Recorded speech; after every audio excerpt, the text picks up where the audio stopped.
Monsieur, bonsoir, bienvenue à ce rendez-vous d'information à la une de ce journal. La France prête à accompagner davantage la Côte d'Ivoire dans son développement économique et social. Une assurance formulée ce jour à la primature lors d'une audience accordée par le Premier ministre Patrick Achi à l'ambassadeur de la France en Côte d'Ivoire.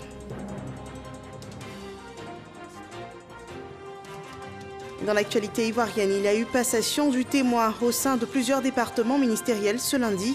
Les ministres ont ce jour reçu les charges liées à leurs nouvelles fonctions. Le nouveau gouvernement en place est en mission. Des perspectives pour accélérer la croissance des secteurs sont annoncées.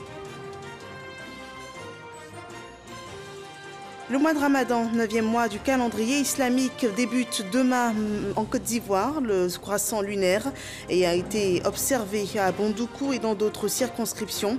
Le jeûne musulman démarre donc le mardi 13 avril 2021 en Côte d'Ivoire. Bienvenue dans ce 23h. La communauté musulmane d'ici et du monde entame demain, mardi 13 avril 2021, le mois du Ramadan. En Côte d'Ivoire, le croissant lunaire marquant le début du jeûne musulman a été observé à Bondoukou et à Bonon, selon le Conseil supérieur des imams. En accomplissant cette prescription du Coran, le Ramadan, qui est aussi un des piliers de l'islam, le musulman, durant cette période, accroît sa piété. À la primature, ce lundi, une audience a été accordée à l'ambassadeur de France en Côte d'Ivoire, Jean-Christophe Béliard. Il a transmis à Patrick Achi, le Premier ministre ivoirien, la volonté de la France d'accompagner la Côte d'Ivoire dans son développement économique et social, le financement des PME et le prochain lancement du contrat de désendettement et de développement ont également été au centre des échanges. Nous en parlons avec Alexis Ouedraogo. Le chef du gouvernement Patrick Achi a reçu ce lundi à la primature l'ambassadeur de France. Il a échangé avec lui, entre autres points, sur la dynamique nouvelle de développement impulsée par le chef de l'État. On rentre clairement dans un moment nouveau. On sent bien une volonté très forte d'accélérer, d'aller plus vite, d'aller plus loin dans le domaine économique et social. C'est l'objectif du président de la République, c'est l'objectif du Premier ministre. Et nous, France, notre volonté, c'est d'accompagner ce mouvement. Et la France entend bien demeurer un partenaire clé du pays sur plusieurs dossiers, notamment l'appui au secteur privé. C'est le secteur privé qui crée de la richesse, c'est le secteur privé qui crée de l'emploi. Et la France a un certain nombre d'outils pour encourager le secteur privé à créer des emplois. Et il ne s'agit pas uniquement du secteur privé français, il s'agit du secteur privé ivoirien, les petites et moyennes entreprises ivoiriennes. Le problème de l'Afrique, c'est le sous-financement du secteur privé. Il y a aujourd'hui un certain nombre de structures qui permettent ce financement. On est dans un nouveau monde, dans une nouvelle économie, et la Côte d'Ivoire est à fond là-dessus, et la France l'accompagnera. Autre point, celui de la relance de l'accord de désendettement et de développement, CEDD3. Les discussions avec les autorités ivoiriennes sont annoncées pour le début du mois de mai. Ce lundi, il y a eu passation des charges dans l'administration publique. Nous vous l'annoncions dans les titres. Au ministère de l'Éducation nationale et de l'enseignement technique et de la formation professionnelle, la ministre d'État Kandia Camara cède son fauteuil après 10 ans à la tête de ce département. La nouvelle responsable, Mariatou Koné, annonce les états généraux sur les acquis de l'éducation nationale et l'alphabétisation dans l'optique d'un dialogue direct avec tous les acteurs et partenaires du système éducatif ivoirien. Didier Nguessa. Avec 1011 milliards de francs CFA pour l'année 2021, le ministère de l'Éducation nationale est le plus important du gouvernement en termes de dotation budgétaire. Une importance qui lui vaut désormais d'être érigé en deux ministères de plein exercice dans le gouvernement Patrick Achi, au lieu d'un ministère suppléé par un secrétariat d'État dans le gouvernement sortant. Mariatou Koné, ministre de l'Éducation nationale et de l'alphabétisation, et Kofi Nguessan, ministre de l'Enseignement technique, de la formation professionnelle et de l'apprentissage, entendent chacun, en ce qui le concerne, travailler à consolider les acquis et faire de la Côte d'Ivoire une puissance éducative. J'envisage d'organiser immédiatement des rencontres avec les entités qui peuvent contribuer par leurs idées, expériences et compétences à relever les défis de la mission qui m'est confiée, mission axée sur les résultats. L'une des principales missions sera de déceler les talents de chaque jeune le plus tôt possible en vue de favoriser une orientation adéquate qui permettra de valoriser la formation technique et professionnelle, de mettre à la disposition des secteurs publics et privés, une main-d'œuvre qualifiée et de réduire ainsi le taux de déperdition scolaire. La ministre Kandia Camara, de son bilan décennal à la tête de l'éducation nationale, note plusieurs points de satisfaction. De 2011 à 2020, nous avons fait des investissements pour l'acquisition et la distribution de 34 349 000 kits scolaires pour un montant global de 100 237 703 643 francs. Le taux de réussite aux examens à grand tirage se présente comme suit. CPE. Nous sommes passés d'un taux en 2011 de 58,79% à 84,51% en 2019. Au BPC, nous sommes passés d'un taux en 2011 de 16,88% à un taux de réussite en 2020 de 53,17% au baccalauréat. Nous sommes passés d'un taux de 20,25% en 2011 à un taux de 40,08% en 2020. S'adressant aux syndicats du secteur éducatif, Kandia Camara les invite à une relation de partenariat et une convergence de points de vue avec le gouvernement. La ministre Mariatou Koné, appelée à de nouvelles responsabilités, a elle transmis le cahier des charges du ministère de la Solidarité, désormais scindé en 2 départements. Les ministres Miss Belmondo Dogo et Kwadio Kolambertin ont reçu les dossiers devant guider leur mission de consolidation du tissu social. On voit cela avec Franck Kwadio. Depuis la formation du nouveau gouvernement piloté par le Premier ministre Patrick Achi, le ministère de la Solidarité, de la Cohésion sociale et de la lutte contre la pauvreté est décliné en 2 départements. Échange alors de dossiers pour l'effectivité de la prise de fonction autour du professeur Mariatou Koné qui scelle son fauteuil. Kwadio Kolambertin, ministre de la Réconciliation, à charge désormais de la cohésion nationale, et Miss Belmondo Dogo, ex-secrétaire d'État chargé de l'autonomisation de la femme, aujourd'hui ministre de la Solidarité et de la lutte contre la pauvreté. Moment de solennité, mais bien à propos. Professeur Mariatou Koné, à charge de la solidarité depuis 2016, de rappeler quelques axes forts de son action. La réparation des préjudices des crises survenues en Côte d'Ivoire est l'un des pans importants du processus de réconciliation nationale. Elle permet de soulager les victimes qui ont perdu la vie et d'atténuer leur douleur. Les actions qui ont été menées dans ce domaine ont porté sur l'indemnisation des ayants droit des victimes décédées, la prise en charge médicale et psychologique totale des blessés, l'appui à des activités génératrices de revenus pour les victimes en situation de vulnérabilité, l'institution le 16 décembre de chaque année de la Journée nationale du pardon et du souvenir pour honorer la mémoire de toutes les victimes des crises survenues dans notre pays sans exclusive.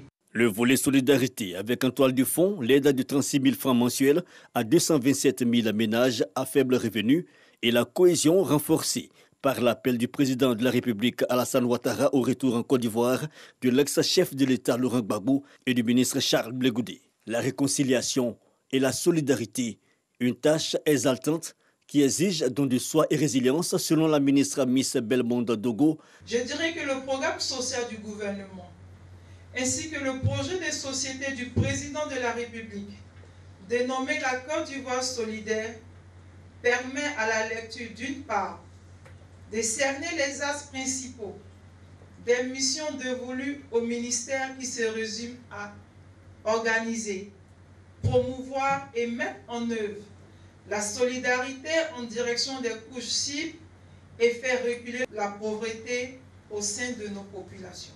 Je voudrais la féliciter pour l'immense travail qu'elle a abattu à la tête de ce département, pour qu'elle a donné une forme et un contenu. Je m'inscris donc dans la continuité et nous dire qu'elle a fait ouvrir les sillons. Nous serons là juste pour les élargir. Moment symbolique, cette action institutionnelle, c'est une distinction dans l'ordre de la solidarité pour la ministre Miss Belmondo Dogo, remise par son prédécesseur sous le regard de Karina Sioblo-Ouattara, représentant le secrétaire général du gouvernement. Le ministre Mamadou Touré, au sein du nouveau gouvernement, aura la gestion du service civique, en plus de la vision, de conduire la vision de l'emploi de la jeunesse. Le cahier de charge de cette nouvelle mission lui a été remis ce jour. Le point de Jeanne Toubé. Devant ces nouveaux collaborateurs de l'ex-secrétariat d'État chargé du service civique, Mamadou Touré, ministre de la promotion de la jeunesse, de l'insertion des jeunes et du service civique, laisse entrevoir l'orientation qu'il compte donner à son département ministériel, département qui intègre désormais les attributions de l'ex-secrétariat national chargé du service civique. Mon ami et frère Siaka Ouattara a su donner un vrai contenu à la mission qui lui a été assignée par son Excellence, Monsieur le Président de la République, Alassane Ouattara. Je voudrais rassurer aussi les collaborateurs qu'une mission gouvernementale s'inscrit dans une continuité. Et donc je compte inscrire mon action à la tête de ce département dans la continuité de ce qui a été entamé depuis 2 ans, 9 mois. La passation des charges entre Siaka Ouattara, secrétaire d'État chargé du service civique sortant, et le ministre Touré Mamadou, supervisé par Richard Aka, conseiller spécial du Premier ministre, consacre un nouveau point de sa mission. Son prédécesseur, Siaka Ouattara, aura passé 2 ans et 9 mois à la tête de l'ex-secrétariat d'État. Il part du gouvernement avec, dit-il, le sentiment de devoir accomplir la conscience tranquille selon ses propres termes, au regard des actions menées dans le cadre de la mission à lui assignée par le président de la République. Le ministre Touré Mamadou, lui, a annoncé une grande réunion de rentrée pour lundi prochain. À présent, ce communiqué du Sénat, M. Jeannot Aoussou Kouadio, président du Sénat, convoque mesdames et messieurs les sénateurs à la séance plénière relative à l'ouverture de la session ordinaire 2021 qui se tiendra le mardi 13 avril 2021 à 10 h à la Fondation Félix Houphouët-Boigny pour la recherche de la paix de Yamoussoukro. Ce communiqué tient lieu de convocation individuelle, une convocation signée à Yamoussoukro le 6 avril 2021. Le Conseil économique, social, environnemental et culturel a également un nouveau dirigeant, Eugène Aka Awele, le précédent ministre de la Santé. Il a été appelé à cette nouvelle fonction depuis la semaine dernière. Son portrait par Mamadou Kouassi. Le CESEC, Conseil économique, social, environnemental et culturel, a un nouveau président depuis ce mardi 6 avril 2021. Il s'agit de Dr Eugène Aka Awele, anciennement ministre de la Santé et de l'Hygiène publique. Il remplace à ce poste Feu Charles Kofi Dibi, décédé le 7 décembre 2019. Président du Conseil régional du Sud-Komo depuis 2013, Eugène Aka Awele est un acteur de développement local. Il était lauréat du prix national d'excellence 2017 du meilleur élu local de Côte d'Ivoire. Mais avant cette distinction nationale, Eugène Aka Awele a reçu d'autres prix continentaux. Docteur en pharmacie, le nouveau président du CESEC est un produit de l'école ivoirienne. Il a obtenu son baccalauréat en 1967 au lycée classique d'Abidjan. Après des études doctorales et des spécialisations dans l'industrie pharmaceutique en France, il revient exercer sa fonction de pharmacien en Côte d'Ivoire, précisément dans la commune de Port-Boué. En 2010, il fait son entrée au gouvernement en tant que ministre de la Santé et de la lutte contre le sida, une fonction qu'il occupera pendant 7 mois. En juillet 2018, il signe son retour au gouvernement sous le président Alassane Ouattara pour le portefeuille de la santé et de l'hygiène publique jusqu'à ce mardi 6 avril 2021. L'une des bonnes notes de son passage à la tête de ce ministère est la maîtrise de la propagation de la COVID-19, des efforts qui lui ont valu la distinction de meilleur ministre de la Santé africain. Président de l'Assemblée des régions et districts de Côte d'Ivoire, Dr Eugène Aka Awele est député d'Aboissou sous-préfecture depuis 1995. Père de 6 enfants, le nouveau président du Conseil économique, social, environnemental et culturel est officier dans l'ordre national depuis 2015. Initiateur des collèges de proximité en Côte d'Ivoire, Eugène Aka Awele est également commandeur dans l'ordre mérite de l'éducation nationale. L'autre point de l'actualité en Côte d'Ivoire, c'est aussi le début des épreuves physiques et sportives de l'examen du BEPC. Les candidats sont entre autres soumis aux épreuves de gymnastique, de saut en hauteur ou encore de course de vitesse. Cette phase se déroule jusqu'au 24 avril prochain. Alassane Drabo et Sephora Zegui ont assisté à certaines épreuves. Leur constat. Les élèves en classe de 3e affrontent les épreuves de l'éducation physique et sportive de l'examen du BEPC, session 2021. Ce lundi matin, ils étaient nombreux à compétir dans les différentes épreuves qui leur sont soumises. Au lycée moderne de Trècheville, les candidats sont venus des différents établissements que compte la commune. C'est dans la bonne humeur et l'ambiance que ces candidats ont été évalués en lancer de poids, en course de vitesse et en gymnastique. C'est une matière à part entière, c'est la même chose. C'est comme si on était en mathématiques, SVT, tout, c'est coefficient 1. Et donc l'enfant doit avoir la moyenne. La moyenne c'est 10. Ils doivent prendre ça au sérieux parce que avoir une mauvaise note en EPS peut les couler à l'examen. Les premières disciplines achevées, les candidats espèrent marquer de bons points. On est venu à l'épreuve physique. On est venu composer pour l'examen. Je peux reçu par la grâce de Dieu. Pour cette première journée, aucun incident majeur signalé par les encadreurs. La gymnastique et la course de vitesse sont des disciplines imposées aux élèves. Le lancer de poids, le saut en hauteur, le saut en longueur et le triple saut sont des disciplines au choix. Voilà la formation de la jeunesse, l'avenir de la nation. À présent, ce communiqué de l'état-major général des armées. Dans la matinée du 12 avril 2021, un incident est survenu sur le tronçon Petit-Niassan-Cafolo, à environ 2 km de cette dernière localité. Il s'agit d'une détonation d'une charge explosive au passage d'un véhicule de liaison de la gendarmerie nationale. Cet incident n'a causé aucune victime ni blessé parmi le personnel embarqué. Et quant au véhicule, il a subi des raflures extérieures sans dommages majeurs.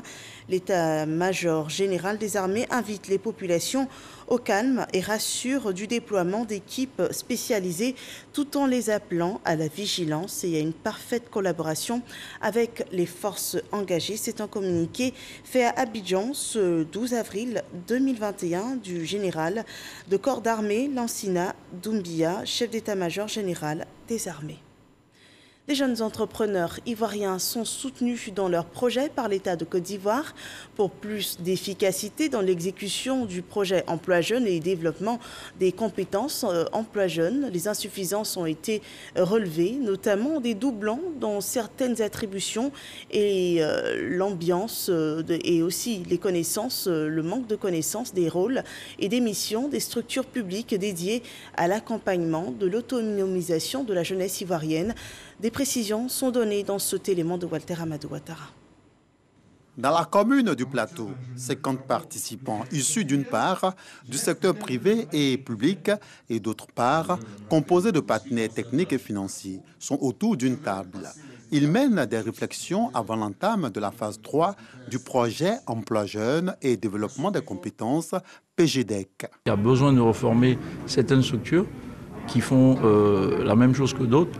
Le financement qui est vraiment la clé de toute pérennisation à travers le FDFP nécessite également d'être reformé. Donc aujourd'hui, on pense que les débats qui ont eu lieu, vraiment, on n'a pas eu tort de faire cette rencontre. Face à ces différents doublons, dans des attributions et aux interrogations que ceux-ci suscitent, le ministre Mamadou Touré, qui gère désormais le ministère de la promotion de la jeunesse, de l'insertion professionnelle et du service civique, laisse entrevoir des suggestions. Avec la Banque mondiale, nous avons eu le PGDEC 1 à hauteur de 25 milliards de francs CFA, le PGDEC 2 à hauteur donc de 25 milliards de francs CFA. Et là, pour le PGDEC 3, c'est près de 100 milliards de francs CFA qui sont investis donc, dans différents programmes qui concernent l'insertion des jeunes. J'ai souhaité, au nom de la coordination, que les attributions en son des structures soient bien clarifiées, parce que vous avez malheureusement des structures qui se marchent donc, sur les pieds. Vous avez des mesures importantes qui ont été prises par le gouvernement. Beaucoup d'entreprises ne savent pas l'année fiscale en ce qui concerne donc, les mesures incitatives en faveur de l'embauche donc, des jeunes. Et donc, j'ai souhaité que mon département ministériel, le ministère de l'Emploi et celui du budget, puissions donc unir nos forces pour mieux vulgariser dans ces actions. Financé par la Banque mondiale depuis 2012, le PGDEC 1 et 2, achevés respectivement en juin 2015 et en décembre 2020, ont totalisé 65 631 bénéficiaires sur un objectif de départ fixé à 59 000 jeunes, soit 111,23% de taux de réalisation. On envisage des réformes aussi au niveau du secteur de l'économie maritime qui fait face à des insuffisances. Elles sont d'ordre logistique. Lanciné Bakayoko rapporte les résultats des travaux de recherche sur ces défis de la chaîne maritime.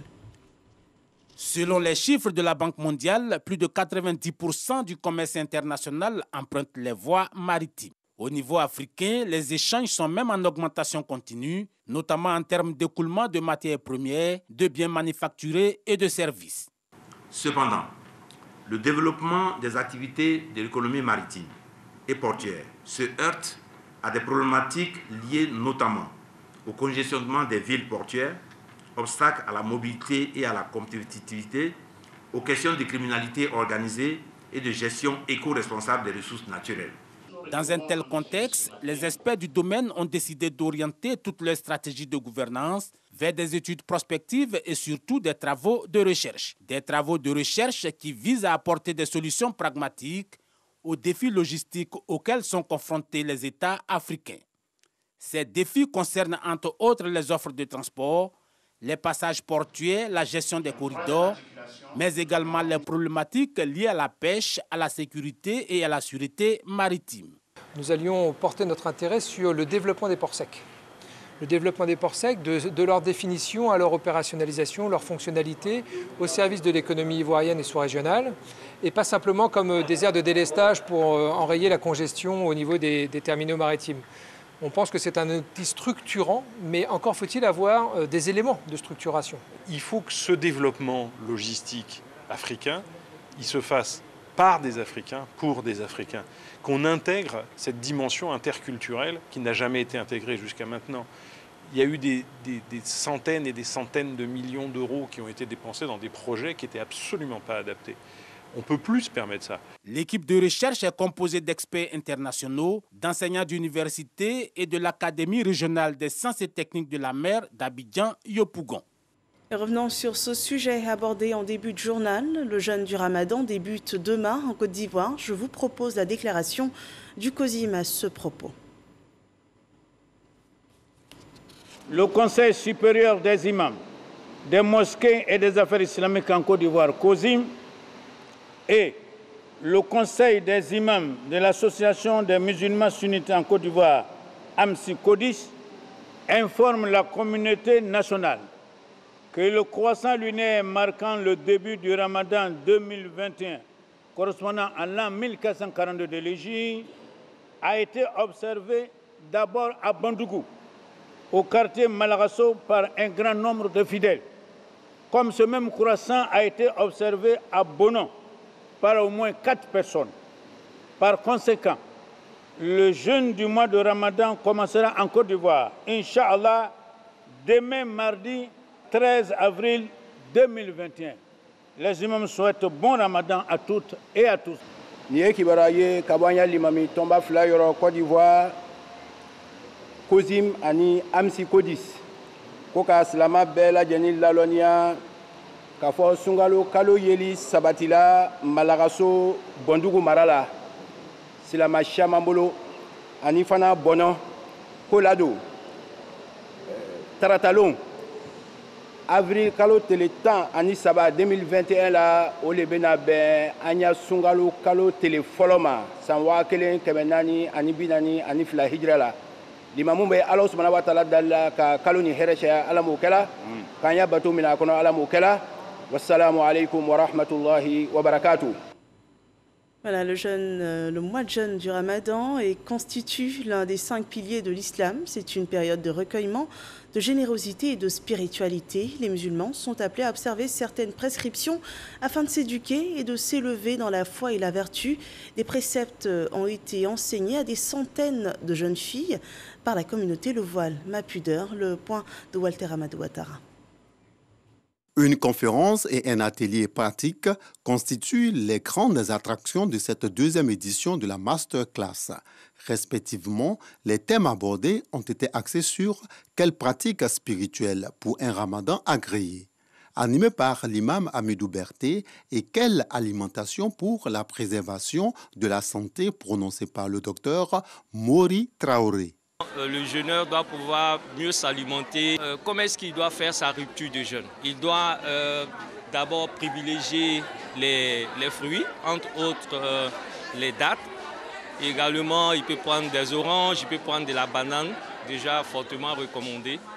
Et également, il pourra prendre un peu de thé, pas trop chaud.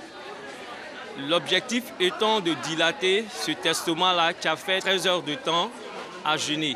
Pendant le jeûne, j'essaie de me contenir, de me retenir. Et si j'arrive à le faire durant cette période de 30 jours, cela veut dire que cette force-là n'est pas venue d'une autre planète, d'un autre lieu.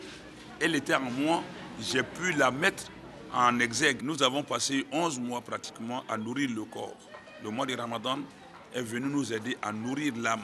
Et l'âme ne se nourrit pas de matière, mais plutôt de privation. Pour les responsables du forum, le voile ma pudeur, il était plus que nécessaire avant l'entame du Ramadan d'outiller davantage les femmes musulmanes afin de leur permettre de mieux préparer ce mois béni et pérenniser les acquis. On a tenu à réaliser cette activité parce qu'on a vu qu'il y a beaucoup de sœurs qui sont en difficulté, qui n'arrivent pas à mieux profiter de leur mois de Ramadan.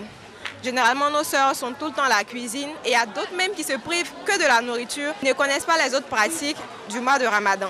En temps, le mois de Ramadan, c'est un mois béni, c'est le meilleur mois pour le musulman. Le forum, le voile ma pudeur, a été créé le 18 août 2018. Ce groupe compte à ce jour plus de 51 000 membres répartis dans 67 pays à travers le monde. Voyons à présent le point de la gestion de la pandémie de coronavirus en Côte d'Ivoire.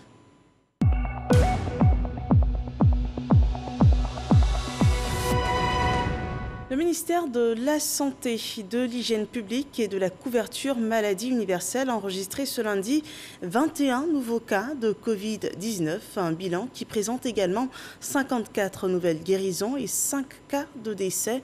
En tout, en Côte d'Ivoire, 45 227 cas confirmés ont été répertoriés, parmi lesquels 44 683 personnes ont été guéries, 268 personnes décédées et 276 cas restent encore actif. Le point de la campagne de vaccination lui totalise 68 843 personnes vaccinées contre la Covid-19 dans le pays. Le préfet de la région du Poro et de plusieurs autres personnalités de la ville de Korogo ont reçu ce 12 avril au centre Covid de la ville, donc au CHR, la première dose du vaccin contre la Covid-19. André Ekponan lance ainsi une campagne de vaccination contre la Covid-19 dans cette région. 10 000 doses sont disponibles pour tout le Poro et les cibles attendues sont en priorité les agents de santé, les enseignants, les forces de défense et de sécurité, les personnes âgées de plus de 50 ans, le préfet, le chef de canton, le maire de Korogo et le président de l'amicale des chefs de service, tous ont lancé un appel aux populations à venir se faire vacciner pour mieux se protéger de cette pandémie. En France, les autotests nasaux sont disponibles en pharmacie depuis ce lundi. Ils coûtent environ 6 € pièce, soit un peu plus de 3 900 francs CFA. Ils sont destinés aux personnes asymptomatiques de plus de 15 ans. Le dispositif est un test antigénique qui permet de détecter la présence du Covid-19 et de donner un résultat en moins d'une demi-heure. Comme son nom l'indique, il est réalisable par le patient lui-même grâce à un prélèvement dans une narine. Toutes les étapes sont assurées par la personne elle-même, autoprélèvement, réalisation et interprétation du test, mais ils ne suffiront pas eux-mêmes car en cas de test positif, un test PCR sera nécessaire pour confirmer le cas échéant et pour également comptabiliser et caractériser un éventuel variant. Dans la localité d'Issia, Azouagui, c'est un instrument de lutte contre la pauvreté et on voit cela avec Kader Sogodogo. Azouagui en ethnie Bété signifie « prenez soin des enfants ». C'est le nom que s'est donné l'association des femmes de Digbegoué Dans la sous-préfecture de Namané, nous sommes dans le département de Issia.